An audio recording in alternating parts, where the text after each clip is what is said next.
Cloud interview questions, an initiative by CloudORT. So we have seen multiple like compute level services like VMs, app services, and Azure Container Instance. If you take AWS, then we saw Elastic Cloud Compute. We saw Elastic Beanstalk or Elastic Cloud Service, right? Sorry, Elastic Container Service, right? So these are some of the compute offerings that are provided by the major cloud players. Now we will step into the next building block. Right? This building block is storage. Right? And when we talk about storage, we have to talk about two different types of data files that are available, right? One is your relational database, which is a structured data. We know the number of columns, we know the type in the column, we know the length of the values in those columns. Everything would be predefined or predetermined, right? And we have another type of storage called unstructured storage, where we will be like storing our movies, audio files or PDF, where we don't have a predefined or a predetermined format in that uh, incoming data. Right? Those are called unstructured storage. So we will see about the unstructured storage and the examples of unstructured storage.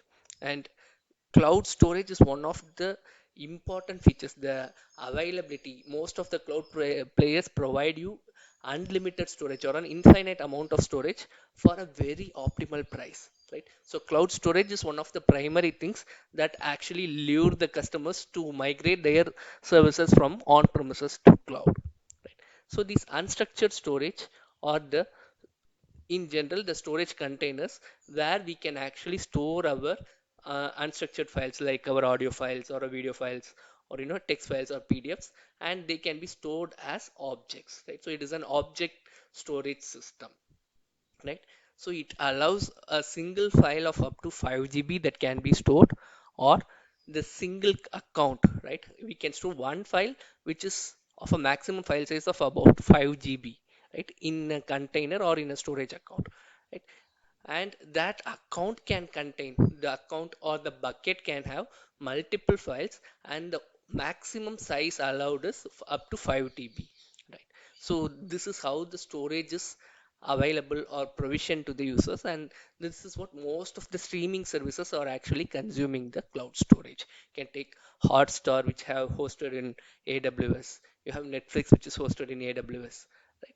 So most of your streaming services that you're looking for, they are actually leveraging this existing cloud storage services, right? So some of the examples of this unstructured storage are your Azure Blob Storage, right? And you have AWS S3, which is simple storage service, right? Which is stands for S3, right? Or cloud storage, which is available in GCP. All these are examples of your unstructured storage, right? And they provide you unlimited amount of storage, right? For a very minimal cost, right? This is all about unstructured storage that you need to know. Thank you, and we will see tomorrow.